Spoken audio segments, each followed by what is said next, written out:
Então, a água é um elemento, né, uma molécula fundamental para o nosso corpo. Como eu disse, ela não é importante, ela é fundamental, né, para ver como é que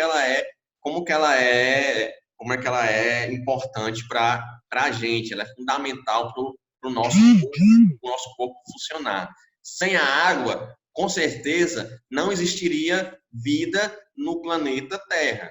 Eu falo com toda a propriedade. Sem a água, seria incompatível a presença de vida aqui na Terra. Então, por isso que a Terra é tão diferenciada de outros planetas, porque aqui nós temos água em abundância e isso facilita o processo da vida. Ok.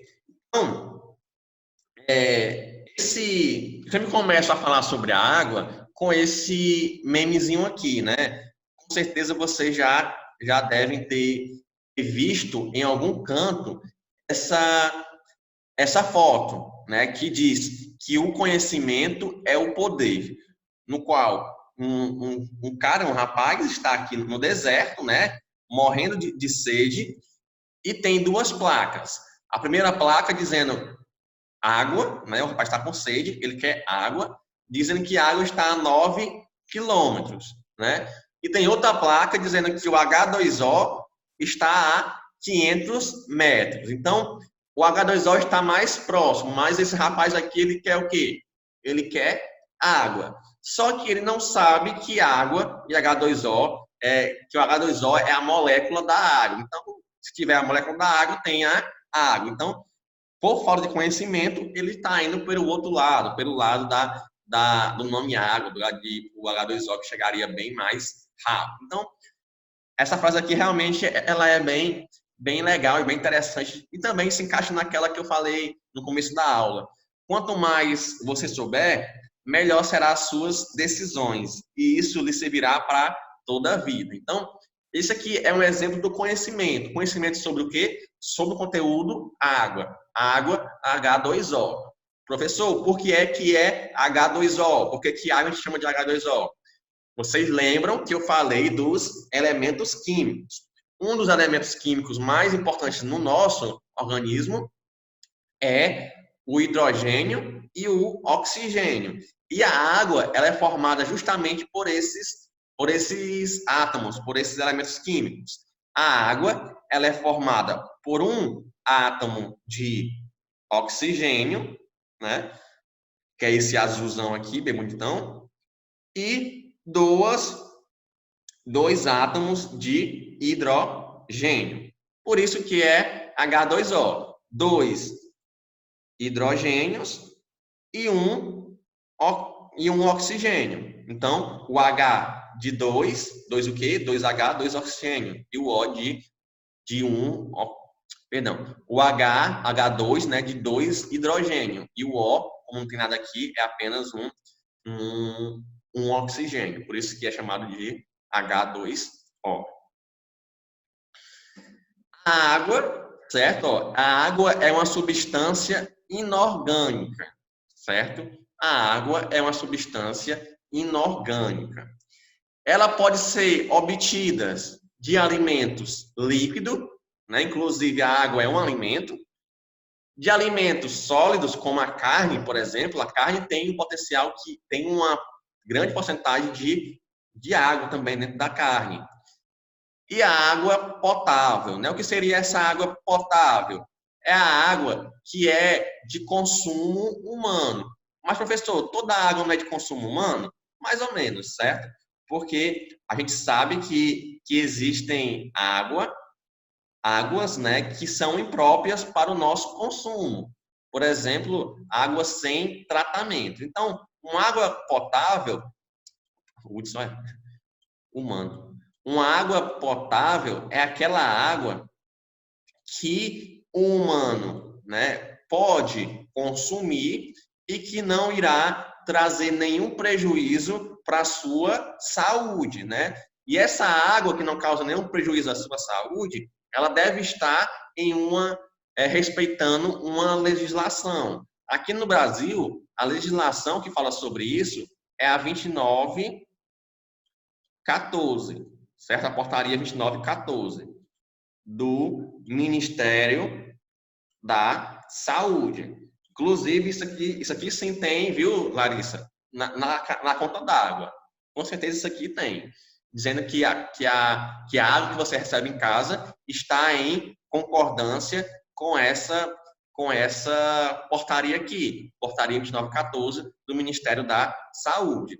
Essa portaria aqui também pode ser encontrada dentro de uma portaria que se chama Portaria da Consolidação, que é a portaria 5 de ou é outubro ou é novembro, acho que é 5 de novembro, né, de 2017, que tem essa portaria 2914 dentro. Enfim, só para demonstrar o que seria essa água potável. A água potável é toda a água que não oferece risco à saúde de seu consumidor, né? Nem riscos microbiológicos, né? No caso, nem risco de contaminação com bactérias, fungos, parasitas, nem nada, nem os físico-químicos. Tem que estar naquela cor, né? Típica da água transparente, sem muita turvação e por aí vai. Isso aqui é considerada água potável. E nós conseguimos obter, né, a água que a gente bebe aqui, né, é a água considerada potável. A água, ela é um composto mais abundante dos seres vivos. Novamente, a água é o composto mais abundante dos seres vivos, ou seja, a maior parte dos seres vivos é composta por água. De 75% a 80% do peso corporal dos seres vivos. Esses 75% a 80% pode sofrer variações, certo? Se é homem ou mulher, se é criança, adolescente ou já idoso. Então, tudo isso depende de vários fatores. A importância, né? A importância dessa água, de modo geral, é um solvente universal. A gente vai entender o que é esse solvente, né? Aqui. A molécula você já conhece, né? Que é uma molécula de H2O, onde tem um oxigênio e dois hidrogênio, que formam esse H2O. A molécula possui alta polaridade e, dessa maneira, um grande poder de dissolver, ou seja, separar compostos iônicos e polares, né? Além disso, a água ele participa de vários processos bioquímicos dentro do nosso corpo, né? Dentro do nosso organismo. Ele participa das reações químicas de hidrólise. Pessoal, a hidrólise, ela é a quebra por água. O que isso tem a ver, professor? O que a hidrólise tem a ver com a bioquímica e com a água? Tudo. Hidrólise é a quebra de uma molécula em água. Por exemplo, a sacarose, né? Sacarose é mais a água mais sacarose. Dá igual a glicose, frutose, mais sacarose. Quem faz essa quebra da sacarose é a água, né? Quem quebra essa sacarose, que é uma molécula de açúcar, essa sacarose, pessoal, é o que a gente encontra na cana-de-açúcar, que a gente encontra nas frutas, e na beterraba, tudo isso, o açúcar dessas frutas, elas são chamadas de sacarose. Nosso corpo não consegue absorver a sacarose, então precisa ser quebrada para nosso corpo conseguir absorver. Quem é que quebra essa sacarose?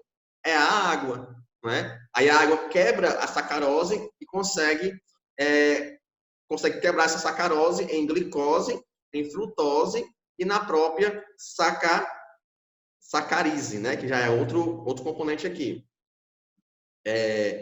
Então, essa quebra, ela é muito importante para que o nosso corpo consiga absorver esses açúcares. Então, também é uma função muito importante, bioquimicamente falando, da água.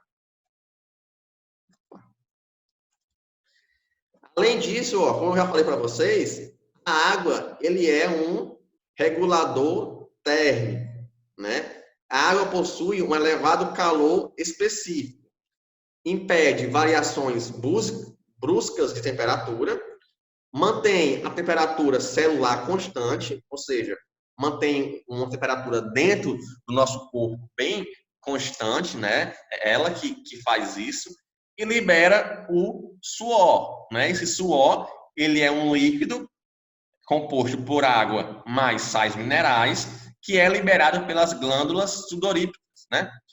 Em mamíferos, responsável pela diminuição da temperatura corporal.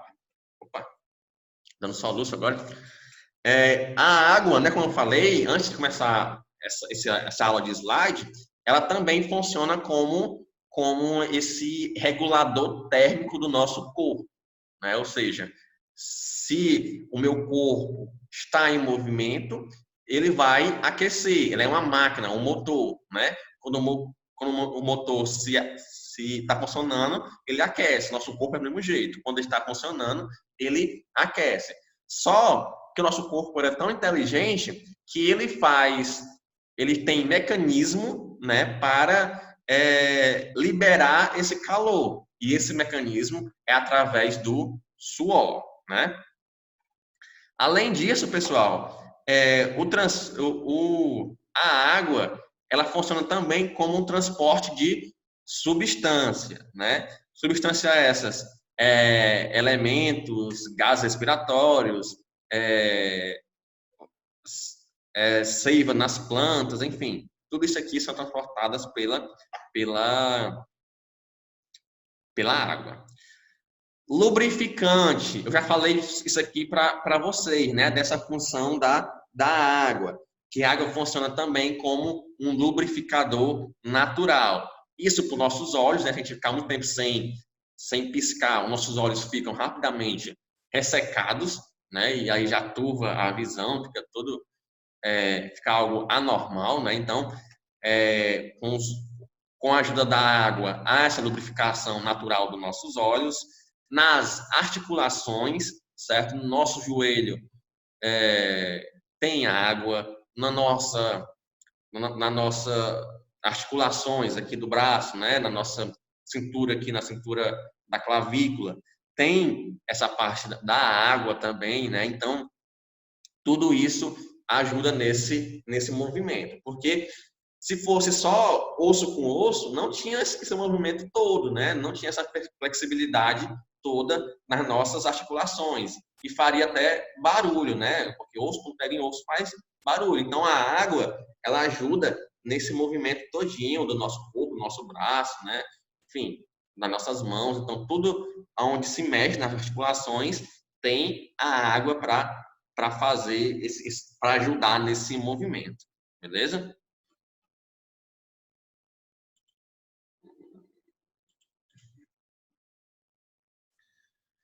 Também, pessoal, a água tem uma característica muito interessante, certo? Que vocês vão conhecer agora, que é o equilíbrio osmótico, né? Esse equilíbrio osmótico, ele é muito importante para as nossas células, né? Como eu disse para vocês, as nossas células, elas têm água dentro dela, né? Aqui, ó, diz, ó, que a água é capaz de alterar as concentrações intra e extracelulares, né? Ou seja, as concentrações de água dentro e fora da célula, com a finalidade de manter a osmose. Osmose também é conhecida como o equilíbrio das células. Existem alguns fatores que influenciam na quantidade de água no organismo, certo? Novamente, existem alguns fatores que influenciam a quantidade de água no organismo. Ou seja, não é todo organismo, eu não tenho o mesmo tanto de água da Larissa, da Maria, da Lígia, do Denis, não, certo? É diferente. E isso é normal. Ó, a cada fase da vida existe uma porcentagem de água. Quanto mais novos a gente mais água a gente tem no nosso corpo.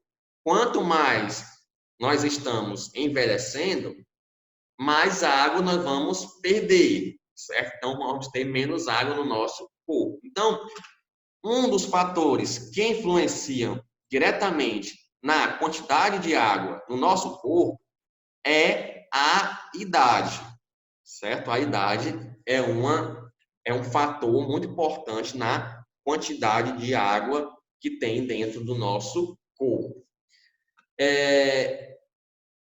Menor é a quantidade de água no organismo. Quanto maior a idade, menor a quantidade de água no organismo. Por exemplo, um feto, um feto que está dentro da barriga da mãe ainda, ele é composto por 94% de água. Olha, gente, como essa informação é relevante, né? Um feto, ele é composto por 94% de água. Um adulto já tem cerca de 70% de água no seu corpo, já vai diminuindo a porcentagem de água dentro do corpo do indivíduo. Já os idosos, né, as pessoas mais velhas, com maior idade, né, falar nem velhas, com maior idade, tem menos água, cerca de 60% de água no corpo. Então, a pessoa que nasce com 94% vai perdendo gradativamente a porcentagem de água do corpo, certo?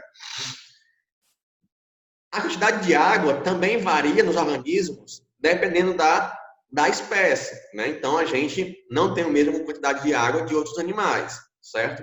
Nem de outros seres vivos. Como aqui diz a espécie, ó, a título de comparação, um homem adulto tem cerca de 70% de água no corpo, né? Melhor dizendo, né? 70% do corpo daquele homem adulto é água. Já a água viva, né, que é aquelas que a gente encontra lá no mar, né, como o próprio nome diz, ela é formada basicamente por água, né, onde 98% daquele animal é água. A semente da planta já é menos, né, a semente de feijão, outras coisas assim, já tem menos água, né, 15%. A água, ela também varia, a quantidade de água, a porcentagem de água, também varia da espécie, né? Da espécie não, aliás, do tecido, do órgão, né? Até a Larissa perguntou se nosso cérebro tem água. O nosso encéfalo, que faz parte do cérebro, né? Ele é composto quase todo de água. 90% do nosso encéfalo, né? Ele é composto por água, seguido de 80% dos músculos e de 12% da dentina, né? Então, a porcentagem de água nos nossos órgãos, eles são muito elevados. O nosso encéfalo é o tecido que tem mais água. 90% do nosso encéfalo é somente água. Certo?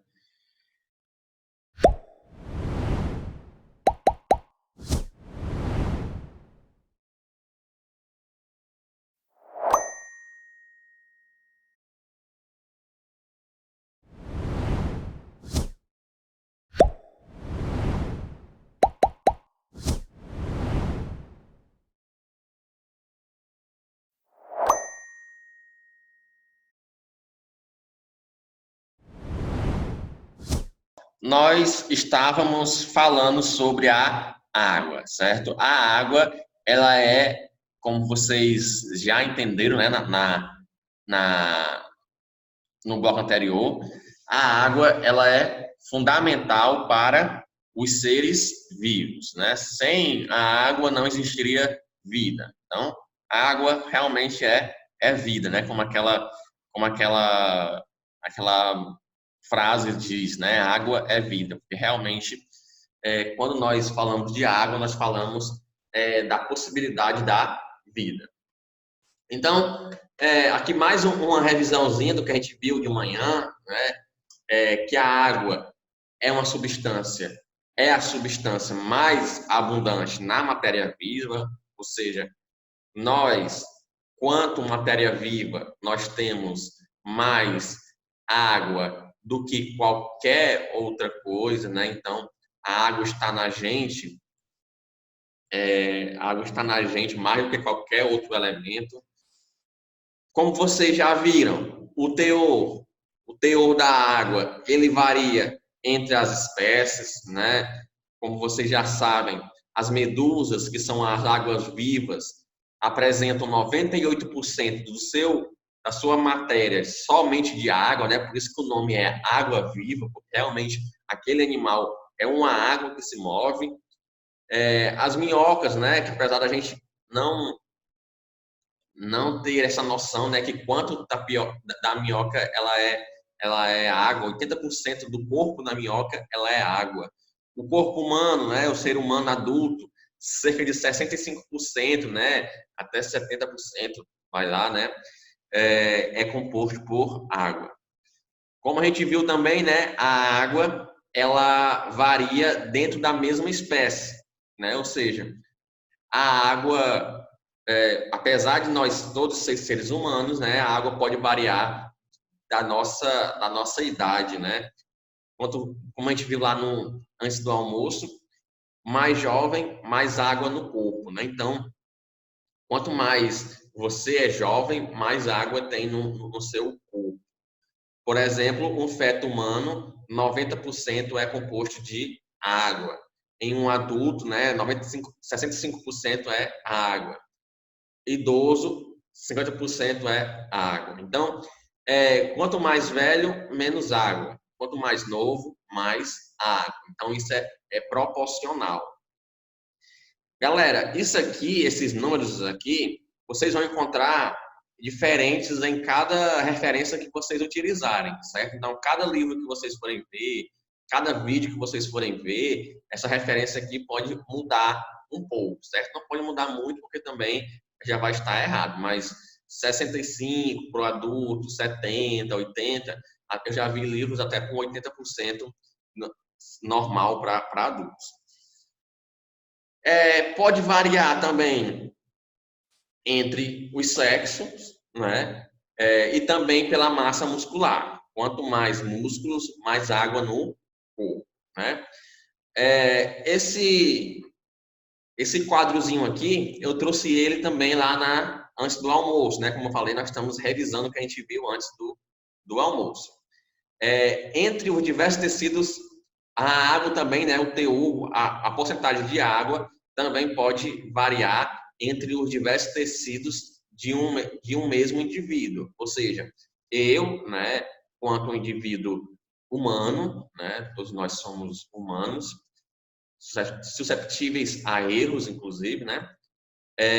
Nós temos cada tecido do nosso corpo, cada órgão do nosso corpo, ele varia de a quantidade de água específica, né? E também a sua função pode variar também ao decorrer de cada função, cada atividade metabólica, né? Quanto maior o metabolismo daquele órgão, maior é o teor de água. Eu trouxe lá anteriormente um quadro, mas não tinha tantos órgãos específicos como esse daqui, né? Esse quadro aqui, ele mostra o teor de água em alguns órgãos, né? Não tecido, mas aqui, órgãos humanos adultos, né? Aqui, agora eu sempre vou lembrar da Larissa, perguntou se no cérebro da gente tem água. Nosso cérebro é quase água, né? É quase todo completo de água. Cerca de 90% da nossa massa cerebral é água, né? Então, para a gente ficar mais inteligente, vamos beber mais água, né? Essa é a saída, né? Os músculos também têm uma grande quantidade de água, né? Cerca de 83% dos nossos músculos são águas. É água, né? O pulmão, cerca de 70% é água. Os rins, 61% é água.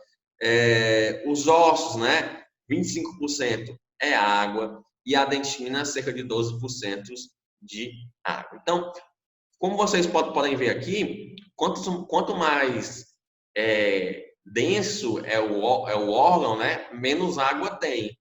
Né? Então, por exemplo, o osso ele é bem denso, né? Apesar de ele ser bem denso e rígido, ele tem uma grande quantidade de água. A exemplo também da dentina. Agora, o cérebro, como o cérebro ele é bastante maleável, né? Vamos falar assim, ele tem bastante água. Vamos perguntar depois, não?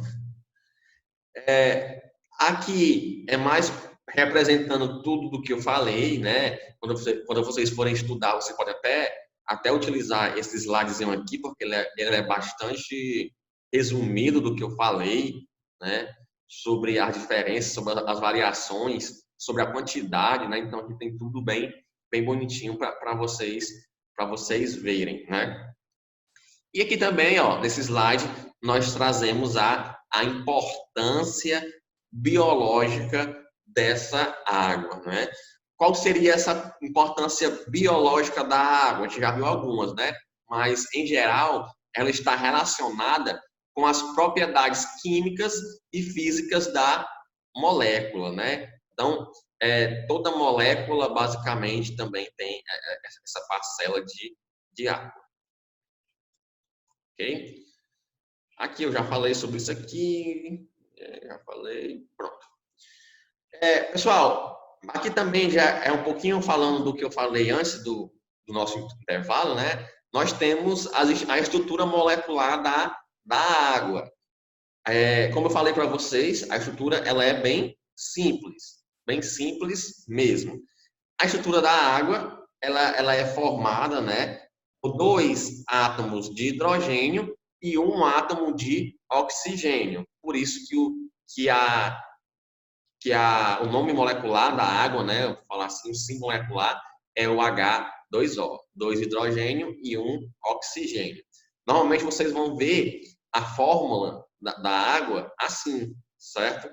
Isso aqui são os elementos, quantidade de átomos, né, que bem bonitinho falando o que é o que, né? O H é de hidrogênio, o O de oxigênio. Dois átomos de hidrogênio e um átomo de oxigênio. Então, basicamente, a água é isso. Uma molécula, né? Então, imagina aí várias e várias e várias moléculas, ok? Só, né, como eu falei, esses hidrogênios e esses oxigênio, ele vai ser ligado por alguma coisa, né? Alguma coisa liga esse oxigênio desse hidrogênio. E vamos ver já o que é que faz essa ligação. Por enquanto, vamos ver aqui, ó. Cada átomo de hidrogênio liga-se covalentemente aos átomos de oxigênio, né? Compartilhando os pares de elétrons. Isso aqui vocês já vão entender direitinho o que são esses elétrons.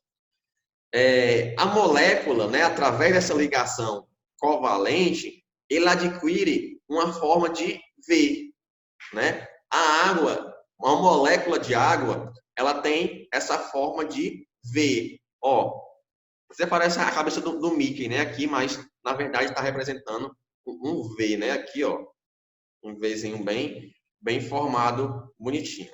Vamos supor que isso aqui seja a cabeça do Mickey, né? Quem gosta aí do Mickey, da Minnie. As orelhas do Mickey, vamos falar assim, seria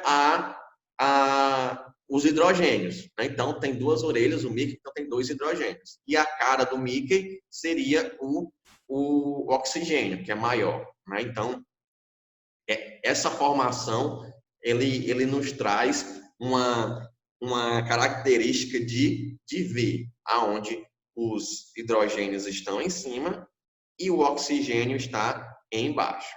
Ok? Deixa eu ver aqui. Pronto.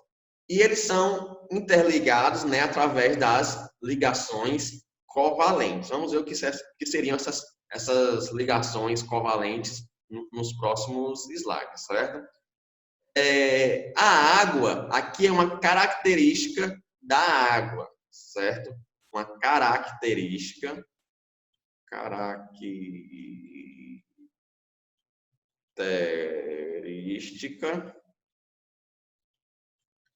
da água, certo?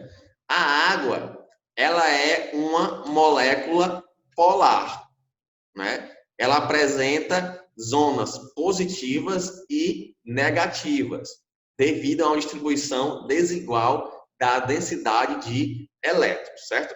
Isso aqui, pessoal, é a parte mais chatinha de quando a gente estuda a água, saber essas densidades, essas coisas. Mas, como vocês já devem ter visto em algum lugar, os, os átomos, os elétrons, eles têm as suas cargas positivas e negativas, né? Então, cada carga negativa e positiva, elas têm uma importância para as moléculas, certo?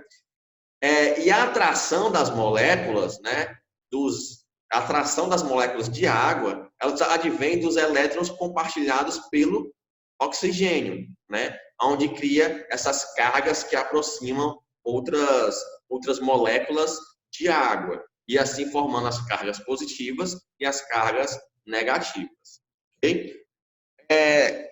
Então, pessoal, devido a essa disposição dos átomos e a polaridade, cada molécula de água tende a atrair outras 4, né?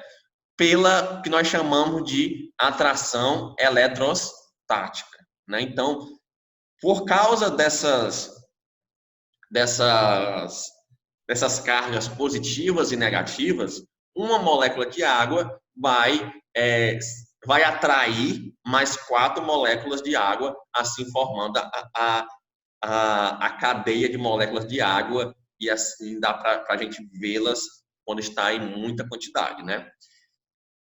Entre as cargas parciais positivas dos átomos de hidrogênio de uma molécula e a carga parcial negativa do átomo de oxigênio de outra molécula. Então, aqui é como se dá essa formação, né? Tudo isso resulta na formação das ligações denominadas de pontes de hidrogênio, né? Então, são as pontes de hidrogênio que ligam uma molécula de água a outra, né? Então, uma coisa que vocês precisam ter em mente na cabeça de vocês são quem é que liga uma molécula de água a outra molécula de água? São as pontes de hidrogênio, certo? Que são isso daqui, ó. A gente aqui temos 1, 2, 3, 4, 5 moléculas de água. Essa molécula aqui central de água, como eu falei, está atraindo mais 4 moléculas de água por conta de sua carga positiva e negativa, e ela fica grudada, né? Vamos falar grudada assim, com as outras moléculas através das pontes de hidrogênio. Isso aqui, ó, é ponte de hidrogênio. Cada molécula está ligada pela ponte de hidrogênio. E o oxigênio, né, claro, vai se ligar ao hidrogênio, né? Oxigênio liga ao hidrogênio, como está aqui, ó, certo? Todos aqui estão ligados ao hidrogênio. Oxigênio e hidrogênio, né? Elas são estáveis em condições normais, né? Então, essa ligação aqui, ela é estável a condições normais, de temperatura e pressão. Por isso que a água, ela é fluida, né? Por conta dessas ligações que fazem a água fluir, ok?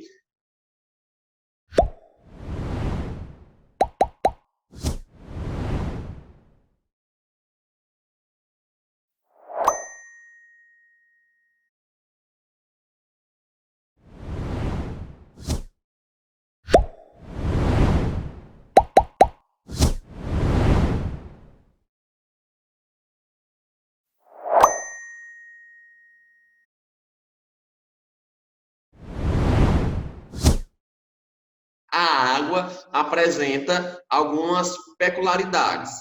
A primeira dela é a sua característica de coesão, certo? A água, ela tem característica de coesão. O que é essa coesão? Essa coesão, ela é decorrente da atração das moléculas de água entre si, pelas pontes de hidrogênio. hidrogênio. Então, essas pontes de hidrogênio que eu falei para vocês, ela tem uma força, né? Ela tem uma força que é grande, ok? Que é difícil de ser quebrada por qualquer coisa. Então, a atração dessas moléculas através da ponte de hidrogênio, ela faz com que as moléculas se permaneçam estáveis e, e dão algumas tensões a ela. Ou seja, essa coesão, ela aumenta a tensão superficial da água. Aumentando essa tensão superficial da água, resulta da formação de uma película de moléculas de água fortemente aderidas entre si na zona de contato com o ar. O que eu quero dizer com isso? Quer dizer que essas ligações, elas são tão fortes que elas acabam por fazerem uma tensão, principalmente na superfície da água. Essa tensão, ela é responsável por criar uma película, certo? Essas películas, elas são películas de moléculas de água fortemente aderidas entre si. Ou seja, uma molécula fica muito aderida uma com a outra através da ponte de hidrogênio.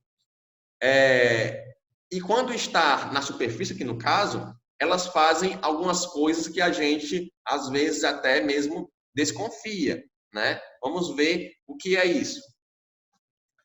Para que um objeto afunde na água, primeiro ele precisa romper a superfície, precisa romper essa películazinha da água.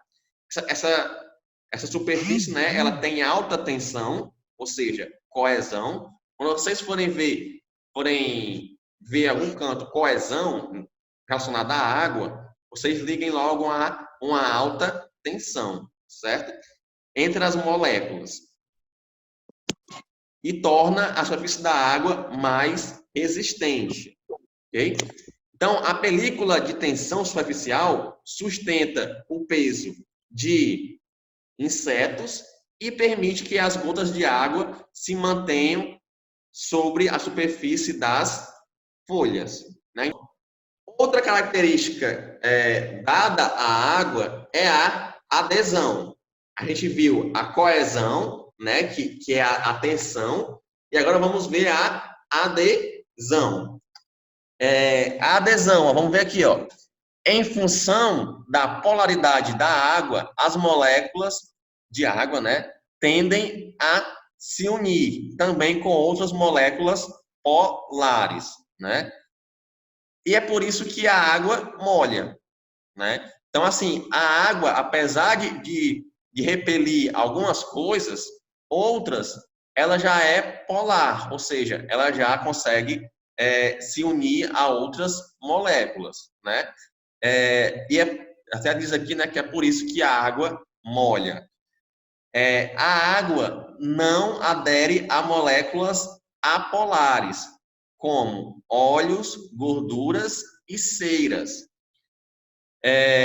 Ou seja, a água ela não molha superfícies enceradas, oleosas ou engordurosas, né? Quando ela está nessas superfícies, elas formam gotículas sobre elas, né? Ou seja, se algum material, algum tecido, ele é encerado ou ele está com gordura na sua superfície, a água não vai adentrar, né? Ela vai formar essas gotículas aqui, certo? Um exemplo disso são aquelas bolsas à prova de água, né? Aquelas bolsas à prova de águas, ela nada mais é do que elas são enceradas. Sendo enceradas, aquelas mochilas que eu estou falando, né? Sendo elas enceradas, não vai ter a possibilidade de adentrar a água dentro dela. Vai formar apenas essas gotículas na superfície e vai cair sem que haja essa molhação de água, ok? Então, ó, resumindo essa coesão e essa adesão, nós podemos resumir elas assim, que a coesão é a atração das moléculas de água entre si, certo? Já a adesão é a atração entre as moléculas de água e moléculas de outras substâncias polares, certo? Ou seja, a coesão vai unir as moléculas de água entre elas mesmas, né? Vai unir um H2O a outro H2O, né? Já a adesão, não, vai unir as moléculas de água a outras moléculas, né? Como as nossas moléculas da nossa superfície, as moléculas, como mostra aqui, de um gato, né? Então essas coisas não apresentam resistência à água. E assim a molécula de água facilmente se mistura, né? Vamos falar assim, para a gente entender, a outros materiais, como a nossa pele, a nossa enfim, vocês conseguem aí imaginar do que eu esteja falando, ok? Vamos lá. Vamos para frente. A água, ela também tem um alto poder de dissolução, né? Então, vocês já devem ter visto que a água é um solvente universal, né? Justamente por isso, porque ela dissolve várias moléculas, né? Então, o alto poder de dissolução. Quando a molécula polar ou substância iônicas são misturadas à água, ela tende a envolver estas moléculas, separando-se e impedindo que elas voltem a se unir.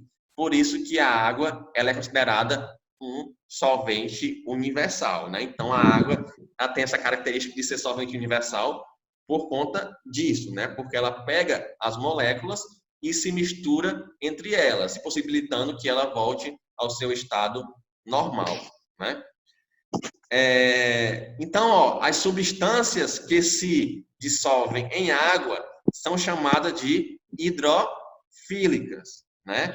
As substâncias que não se dissolvem em água, elas são denominadas de hidrofóbicas. Isso aqui a gente viu lá na nossa primeira aula, não sei se vocês lembram. Aqui tem até um asteriscozinho, ó, que as substâncias hidrofóbicas são sempre apolares, por isso elas não se dissolvem em água. Então, nesse caso aqui, nós estamos falando do seu poder de dissolução, né? Por exemplo, aqui, ó, esse exemplo aqui é do cloreto de sódio, né? O sódio aqui, né? O Na. Então, ela se mistura muito rápido com a água, né? Então, por isso que o sal na água se dissolve muito rápido. E existe também outras diversas substâncias. Ok?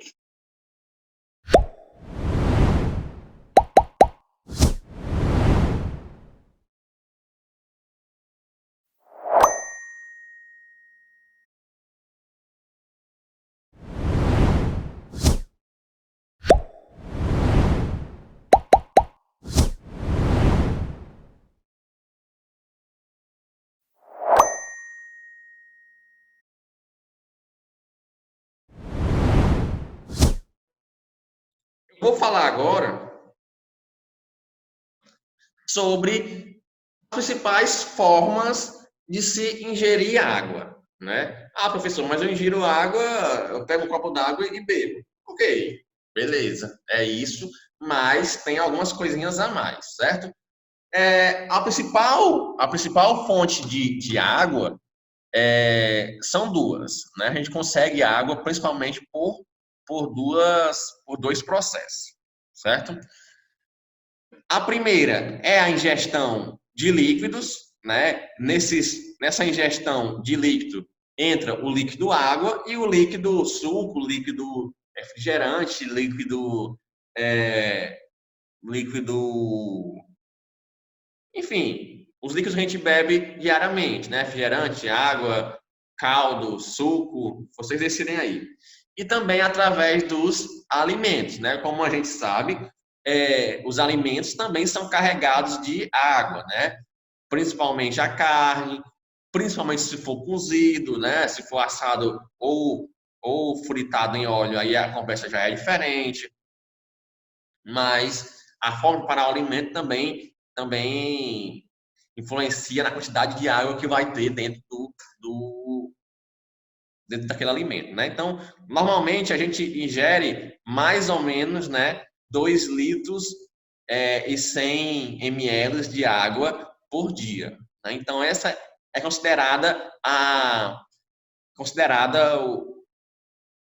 o básico, né, o mínimo de água que você tem que ingerir por dia, 2 litros e 100. A síntese pelo corpo, como resultado da oxidação de carboidratos, resulta em 2,300, né, ml por dia, né, 2 litros e 300 ml. Ou seja, além da água que a gente bebe, né, que a gente consome, o nosso corpo, ele também produz água. Vamos falar assim, ele também produz água. No processo de oxidação dos carboidratos, principalmente para formar energia, né, também é liberado água, certo? Então, os processos metabológicos do nosso corpo também liberam água, ok? Então, dentro do nosso organismo, agora tá se fazendo água, vamos falar assim, né? Está sendo liberado moléculas de água. Lembrando que o nosso corpo ele não faz água propriamente dito, porque isso é um elemento inorgânico, mas através das reações químicas, metabológicas do nosso organismo, o nosso corpo consegue liberar água a partir da oxidação do carboidrato, do açúcares, né? Então, além desses 2 litros e 100 que a gente ingere através dos alimentos da água, nós também temos, né, a síntese dessa água através do nosso corpo pela oxidação do carboidrato, que inclusive é muito mais do que a gente ingere, né? Como é que a entrada dessa água no nosso corpo, né? A água pode entrar no nosso corpo de diferentes maneiras, né? É altamente variável entre as diferentes pessoas, em uma pessoa, na mesma pessoa e também em ocasiões diferentes, dependendo do clima, do hábito, do nível de atividade física. Então, tudo isso aqui depende muito da quantidade das entradas, né, de água pelo nosso corpo, né? Do mesmo jeito que a gente ingere água, nós também perdemos água, né? Existe a perda que não é percebida, né? Já não é a ingestão, aqui já é a perca de água pelo nosso organismo. A gente viu que a ingestão é pela ingestão de líquido ou alimentos. Aqui a perda, vamos ver quais os tipos de perda. A primeira tipo de perda que nós vamos ver aqui, ó, é a perca não percebida, né? Não pode ser precisamente regulada, nem percebida constantemente. Então, a gente perde cerca de 700 ml de água por dia de maneira que a gente nem percebe, né? Através da evaporação da nossa pele, enfim, vários processos. A perda de água constante por evaporação do sistema respiratório. Então, a gente perde cerca de 350 ml de água por dia através da nossa respiração. Então, só por nós estarmos respirando, nós também estamos perdendo água. A perda de água pelos pulmões durante a respiração aumenta com a diminuição da temperatura. Sensação de ressecamento nas vias respiratórias durante o frio. Ou seja, quando nós estamos com frio, né, frio extremo, nós ficamos com a pele desidratada. Não sei se vocês já perceberam isso. E até mesmo ressecada. E isso também faz parte da perca, né, da água. E também, pessoal, através da difusão através da pele, cerca de 300 a 400 ml por dia, nós perdemos de água através desse processo de difusão difusão através da pele, né? Que ocorre, ó, independentemente da sudorese, ou seja, você não precisa estar suando para perder água. E está presente mesmo em pessoas que nascem sem as glândulas sudoríparas, né? Sudoríparas, né? Então, qualquer pessoa perde através normalmente, né, através da pele, cerca de 350 ml de água por dia. Normalmente, certo? Agora, quando acontece alguma coisa, né, essa perca de água ela é bem maior, né? Como diz aqui, ó, a perca de água pode aumentar em até 10 vezes em caso de temperatura extensa, né? Como, por exemplo, a perda da camada córnea da pele, né? Aí você perde cerca de 3 a 5 litros por dia, como aqui já aumenta, né? Então, a nossa pele, ela é feita por camadas, né? Se a gente perder uma delas, por qualquer motivo, né? A gente perde também muito quantidade de água. Isso aqui, pessoal, é principalmente em vítimas de queimadura, né? Então, essas vítimas de queimadura normalmente perdem a primeira camada da pele, como está aqui, ó, né? E aí vai perder muita água também. Então, como diz aqui, ó, vítimas de queimadura devem receber uma grande quantidade de líquidos, preferencialmente por via intravenosa, para equilibrar a perda desse líquido. Então, quem sofre alguma queimadura, né? Como aqui está muito feio, né? Essa queimadura aqui, essa pessoa perdeu muita água, né? Esse processo de perda de água está diretamente ligada à perda de uma camada de sua pele e assim vai liberar muito mais quantidade de água para o meio externo. Então, o nosso corpo vai perder água através desse processo de queimaduras, certo? Existe a perca através do suor, né? Que também é altamente variável, tem pessoas que suam mais, outras pessoas que suam menos, né? Isso depende da atividade física, depende da temperatura do ambiente, depende da quantidade, depende dessas coisas aqui, aliás, né? E a quantidade de suor, normalmente, é de 100 ml ao dia, mas em climas muito quentes, ou durante exercícios pesados, podem aumentar de 1 litro a 2 litros por hora. Olha aqui, pessoal. Então, uma pessoa que não faz atividade física, como eu, né, normalmente perde cerca de 100 ml de litros de água, 100 ml de água por dia. Normalmente, né? Agora, pessoas que fazem exercícios extremos, de algum esporte extremo, corrida, musculação, que seja muito pesado, que seja um exercício pesado, ele pode perder cerca de 1 a 2 litros por hora. Por isso que essas pessoas que fazem exercício precisam ter sempre uma garrafinha de lado para recuperar aquele líquido que está sendo perdido, né? Também a perca, né, de água através das fezes, né? As fezes, elas também são responsáveis pela perca de água. Aí uma pessoa, normalmente, né, perde cerca de 100 ml de água por dia através das fezes. E isso, pessoal, pode aumentar para vários litros por dia em pessoas com diarreias graves, né?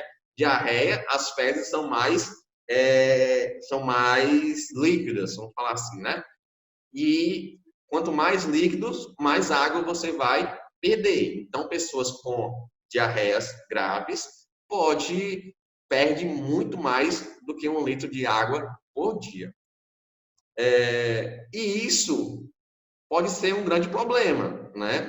Pode ser um grande problema, principalmente se não for controlada em poucos dias. Se a pessoa tiver com um quadro de diarreico muito grave durante muito tempo, com certeza essa pessoa vai estar muito desidratada. Estando desidratada, vai estar debilitada. Estando debilitada, com certeza vai estar no seu estado físico muito prejudicado, muito ruim, né? Isso aqui, pessoal, a perda por fezes, ela, através da diarreia, ela é ruim, né? Muito ruim. Agora, mais grave ainda é a perca de água através do vômito, né? Onde a pessoa, por algum motivo, está com um quadro de vômitos, né? Com vômitos muito graves. Essas pessoas perdem muito mais água do que pelas fezes, por diarreicas, por outras coisas. Inclusive, existem muitos relatos de pessoas que morreram desidratadas através de alguma doença que causou muito vômito nela. Então, isso aqui também é algo que você precisa imaginar e precisa ter em mente. Que pessoas que provocam, né, que têm vômitos, elas tendem a ficar muito desidratadas, mas muito mesmo, mais do que até mesmo as fezes. E também existe, pessoal, a perca de água, né, através dos rins, né? Essa perca de água através dos rins, ela é muito variável, ou seja, ela varia muito de pessoa para pessoa. Aonde uma pessoa que perde menos ou 1,5 litro de água, de meio litro, aliás, de água por dia, é considerada uma pessoa desidratada, porque não está bebendo água. E pessoas que eliminam, através da urina, mais de 20 litros de água por dia, é uma pessoa que bebe uma grande quantidade de água, mas grande mesmo, né? Porque a pessoa urinar 20 litros por dia não é para qualquer pessoa, não, né? Deixa eu ver. Pronto. Aqui, pessoal, esse quadrozinho é aqueles quadros de resumo, né? Que eu passo para vocês sempre. Deixa eu ver se tem uma coisa. Mais coisa depois. Esse quadrozinho aqui eu acho bem interessante, né? Que compara uma pessoa normal com uma pessoa que faz um exercício físico extremo por um tempo prolongado. Essa tabela aqui, ó, essa coluna, mostra a pessoa normal, né? Uma pessoa que normal assim, que não faz exercício físico. Já aqui é uma pessoa que faz exercício físico pesado e prolongado, né? Então aqui, ó, tá o ganho, né? O ganho através de líquidos e através do metabolismo, que a gente viu que o metabolismo também influencia muito, né? E aqui é o total de perda, né? A perda com pessoas que fazem exercício extremo é pela pele, pelo pulmão. Pela pele é do mesmo jeito, né? Agora pelo pulmão já é mais, né? A pessoa respira mais, então a pessoa vai perder mais água. Pessoas que fazem exercício extremo. Pessoas que o suor, né? Normalmente se eu perco cerca de 100 ml de água por dia com suor, uma pessoa que faz exercício prolongado pode perder até 5 litros de água por dia através do seu exercício. As fezes continuam normal, né? A urina, normalmente, né? Uma pessoa normal urina mais do que pessoas que fazem exercício extremo, né? Isso aqui já é comprovado. E o total de perca, né? Aqui no final, uma pessoa que faz exercício perde muito mais do que uma pessoa que não faz exercício. Lembrando que aqui é um exercício já extremo, né? Um exercício muito prolongado e muito pesado, como se diz, né? Pronto. Então, assim, pessoal, ó, é comprovado que se a gente perder mais de 10% da água corporal, pode acarretar a morte, né? Por isso que pessoas, vocês já devem ter ouvido falar, que a gente consegue passar vários dias sem comer. Agora, sem beber água, poucos dias você já vem a óbito, justamente por isso, porque se você perder cerca de 10% da água do seu corpo, você tende a morrer, né? A ter a morte. Em caso de diarreia grave, é sempre recomendado procurar imediatamente uma ajuda médica, ok? Pessoal, vocês estão ouvindo algum som de carro aqui? Eu não. Ligaram um som aqui vizinho, vou já chamar a polícia. Então assim, ó. Eita, mas tá alto.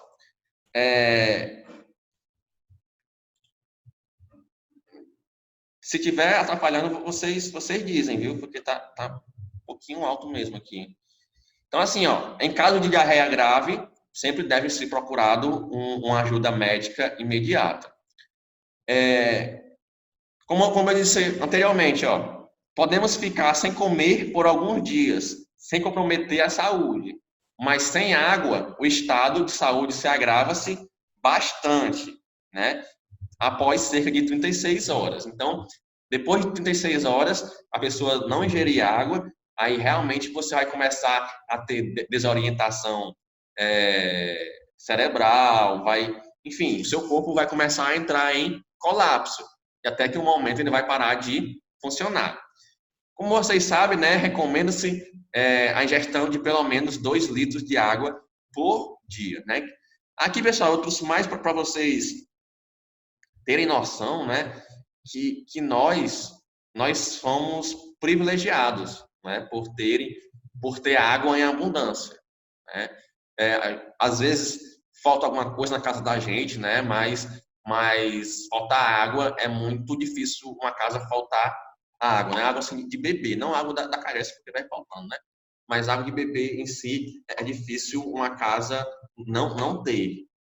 Mas existem países, né, que não é bem assim. Existem países africanos, principalmente, né, onde o índice de desenvolvimento humano ele é muito precário, que crianças diariamente acabam morrendo por falta d'água, né? Por ser uma região muito seca, muito árida, acabam morrendo por falta dessa substância que é fundamental à saúde. Essa criança aqui, por exemplo, ó, vocês podem ver aí vídeo na internet, no YouTube, que mostra isso. Uma criança dessa aqui, isso aqui é água sendo colocada para a criança. Não é por conta que ela beba pouca água, não. É por causa que ela está tão desidratada que ela nem tem força de beber um copo d'água, por exemplo. Seu organismo não tem resposta para suportar um copo de água, por exemplo. Então, por isso que é dado de gotinhas em gotinhas para ver se estimula o organismo a voltar a funcionar normalmente, né? Por conta dessa falta de água. Então, a nossa realidade aqui, apesar de ter muitas dificuldades, mas pode ter certeza que tem países aí, principalmente países africanos, até alguns asiáticos, né? Eles sofrem muito com as coisas mais básicas, né? E aqui também, eu não vou muito longe, né? Aqui mesmo no Ceará também, na nossa região, tem essas pessoas passando por várias necessidades, mas aqui eu estou falando mais voltada à água. E também, pessoal, existem o extremo, né? A gente nem pode beber muita água e nem pode parar de beber água. Então, se ingerir muita quantidade de água, vai acontecer um desconforto, né? E pode ter certeza, se você beber também muita água, pode até levar você à morte, né? Porque as suas células vão ficar tão cheias de água que vai acabar se explodindo, né? Então, tudo tem um limite. Então, aqui, ó, diz assim, ó, se ingeridos em excesso, né, a água, podem causar desconforto e atrapalhar a digestão.